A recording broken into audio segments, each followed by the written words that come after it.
Alors, dans la commission des transports au Parlement européen, il y a deux priorités aujourd'hui. En tout cas, ce sont celles sur lesquelles je travaille.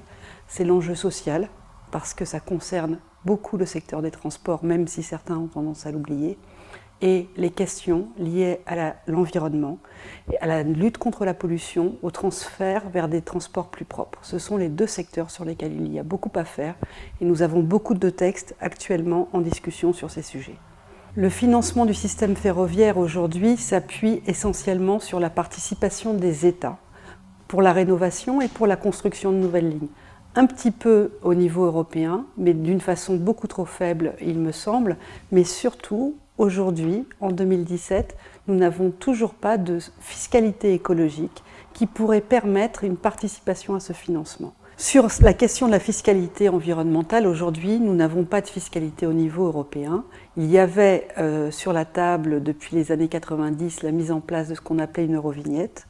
Aujourd'hui, on révise ce texte, et d'ailleurs il ne faudrait pas l'appeler eurovignette, mais plutôt euro-redevance, pour faire en sorte qu'il y ait, quand on utilise la route, on paye, on ait ce péage qui permet de prendre en charge la rénovation des routes, mais là où je souhaiterais aller plus loin, puisque je suis rapporteur sur ce texte au Parlement européen, c'est qu'on puisse aussi affecter les recettes de ces péages routiers pour rénover le secteur ferroviaire. Dans le secteur ferroviaire, il y a un besoin très important de financement pour rénover les voies, pour construire de nouvelles voies ferroviaires, parce que le transport ferroviaire est un transport propre, c'est un transport juste dès lors qu'on a toujours autant de propositions de lignes ferroviaires. Donc c'est ce vers quoi nous devons aller si on considère, comme c'est encore une fois annoncé dans le cadre de la COP23, que l'enjeu environnemental est une priorité de tous.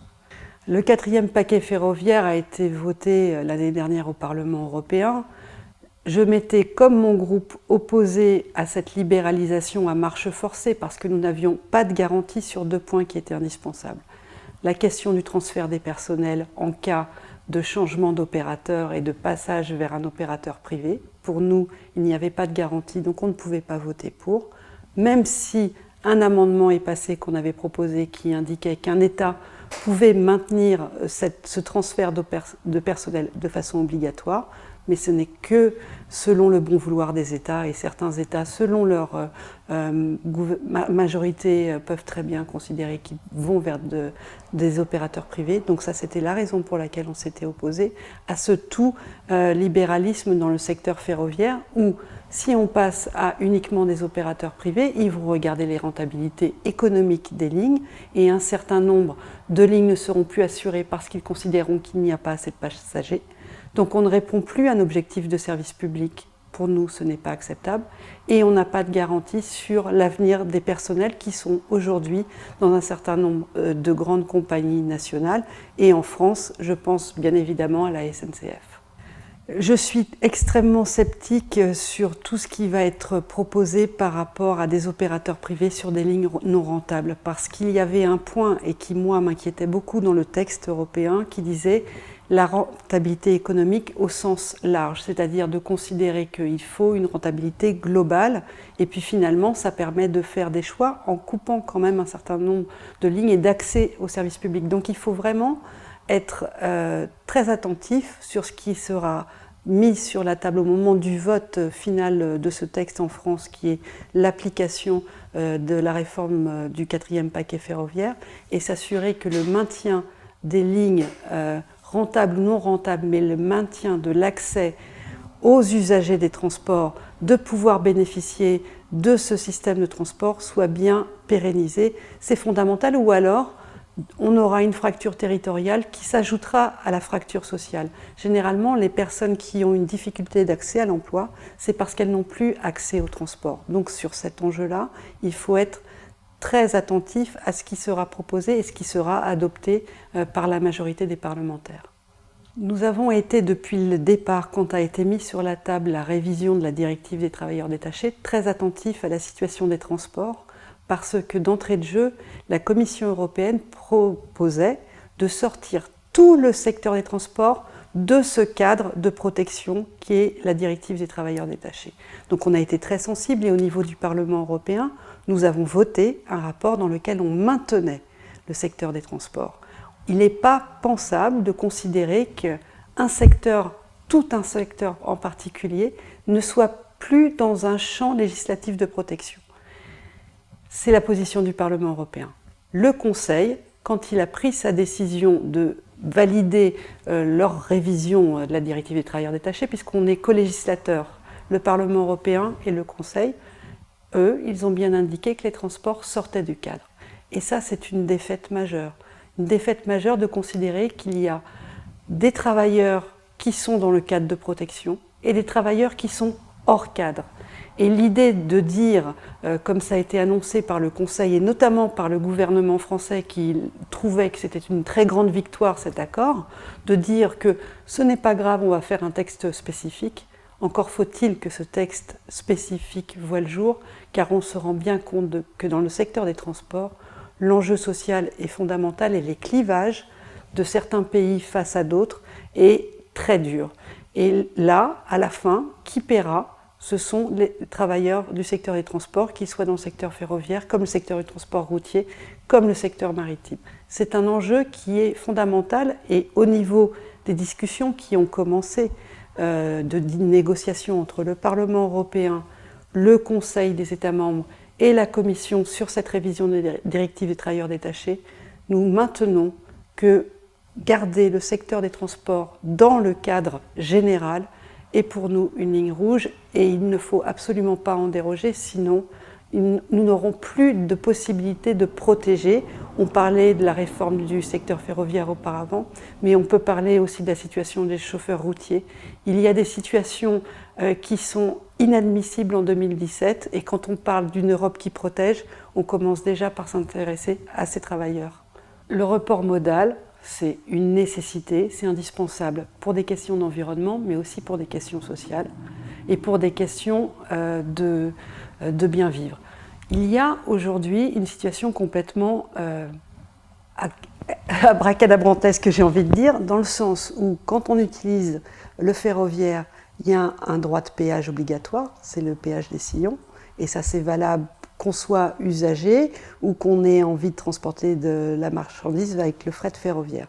Donc ça, c'est des coûts contraints, obligatoires, qui s'imposent à tous et tout le monde les accepte. Et puis, dans le secteur routier, les péages fonctionnent dans certains États mais pas dans tous, sur certaines routes mais pas dans tous, et finalement il y a un accès pratiquement gratuit à la route. En plus de cela, il y a une situation sociale des chauffeurs routiers qui est absolument catastrophique, selon la nationalité des chauffeurs, selon la nationalité officielle de l'entreprise de transport routier qui les emploie.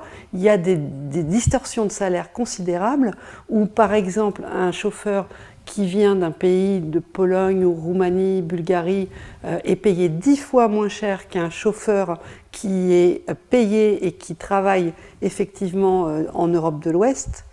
Et ça, ce sont des coûts, une situation financière qui fait qu'aujourd'hui, c'est toujours le secteur routier qui a la main et qui fait que les personnes qui ont besoin, les compagnies qui ont besoin de transporter leurs marchandises, continuent à passer sur le secteur routier. Alors même que tous les États disent qu'il faut mettre la priorité sur le secteur ferroviaire, qu'il faut avancer vers le report vers le fret ferroviaire, il faut regarder tout cet ensemble de problématiques. Première problématique, faire en sorte d'encadrer réellement la situation des chauffeurs routiers, qu'ils aient des droits à congés réels et le droit à rentrer dans leur domicile pour avoir un temps de repos et un temps de vie de famille. Ce n'est pas le cas aujourd'hui. Il y a des chauffeurs routiers qui sont absents de chez eux 3 semaines dans le mois, qui n'ont pas de protection sociale, qui n'ont pas de congés payés, qui n'ont pas de droit à la retraite. C'est absolument scandaleux, mais tout ça, c'est pour permettre d'avoir toujours ces prix bas qui font qu'il est plus intéressant pour une compagnie qui veut transporter de la marchandise de passer par le transport routier plutôt que par le fret ferroviaire. L'autre point sur lequel il faut avancer, et c'est ce que je vais proposer dans la révision du rapport Eurovignette, c'est faire en sorte qu'il y ait des péages sur toutes les routes qui sont employées par tous les véhicules. Utilisateurs, payeurs, ça fonctionne dans le ferroviaire, il faut que ce soit la même règle dans le secteur des transports routiers et accompagner ce transport modal en faisant en sorte qu'il y ait un fléchage des recettes de ces péages routiers, y compris vers le mode ferroviaire, puisque tout le monde considère que c'est effectivement vers ces voies ferroviaires qu'il faut avancer pour transporter les passagers et pour transporter aussi les marchandises. L'idée de dire qu'est-ce qui peut ou pas être libéralisé, ce serait plutôt de savoir pourquoi il faudrait ou pas libéraliser. C'est quoi l'avantage que l'on pourrait retenir de ça? Et moi, je ne suis pas sur le principe de la libéralisation est une bonne chose. Je pense plutôt au contraire que très souvent la libéralisation a apporté beaucoup d'effets négatifs. Donc ce n'est pas tellement sur pour ou contre la libéralisation, mais pourquoi faire? En quoi ça améliorera, parce que c'est ça notre raison d'être pour laquelle on se bat, c'est faire en sorte qu'il y ait davantage d'offres de transport en commun, donc de transport propre pour les usagers des transports, donc des modes de déplacement plus doux, et le transport ferroviaire ou les transports urbains de services publics qui répondent, d'une part, et puis permettre à ce que les personnes qui travaillent dans ce secteur-là continuent à être protégés à des niveaux de standing qui ne vont pas aller en baissant, mais au contraire, toujours améliorer la situation de l'ensemble des travailleurs. Ou alors, on n'est pas pour le progrès et on considère que tout ce qui arrive est à chaque fois des baisses les unes après les autres. Donc, c'est très compliqué pour moi de répondre à votre question de cette façon-là parce que pour moi, je n'intègre pas l'idée que la libéralisation est forcément un plus. Je me rends compte, et tous les sujets de libéralisation qui nous sont mis sur la table au niveau européen, à chaque fois, c'est proposé comme un packaging de modernité. Si la modernité, c'est des droits qui tombent, des services au public qui tombent, où est le modernisme dans tout ça? Pour moi, c'est une terrible régression. Donc il faut faire très attention à ce qui est proposé et plutôt indiquer les objectifs d'amélioration du service au personnel, du service aux usagers, et après on regarde si une entreprise publique ne répond pas à cela, ou comment elle pourrait y répondre, ou s'il y a effectivement des opérateurs qui pourraient davantage y répondre. Mais d'abord, nos objectifs, nos priorités, avant de dire que la solution c'est de la libéralisation. Ça, c'est un raccourci qui est extrêmement dangereux. Je pense qu'il faut qu'ils restent mobilisés et qu'ils participent activement aux travaux qui sont menés. Normalement, et j'imagine que ça va être absolument respecté, ils doivent participer à cette évolution qui les concerne de la situation de SNCF comme opérateur avec ces 3 EPIC. Et il faut qu'ils puissent être entendus et que leurs paroles et leurs propositions soient prises en compte.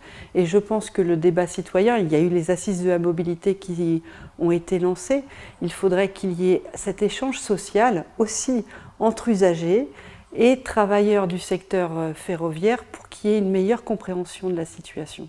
Ça me paraît assez important dans le moment qu'il y ait tout le monde mis autour de la table et pas simplement les décideurs ou les experts, mais aussi parce que les usagers le sont. Il suffit de regarder à quoi discutent les uns les autres les matins en arrivant au travail. C'est comment s'est passé leur transport pour aller de leur domicile à leur travail. C'est un sujet qui concerne tout le monde et qui intéresse tout le monde. Et quand on met tous les sujets sur la table, on peut en discuter d'une façon peut-être plus sereine et plus éclairée.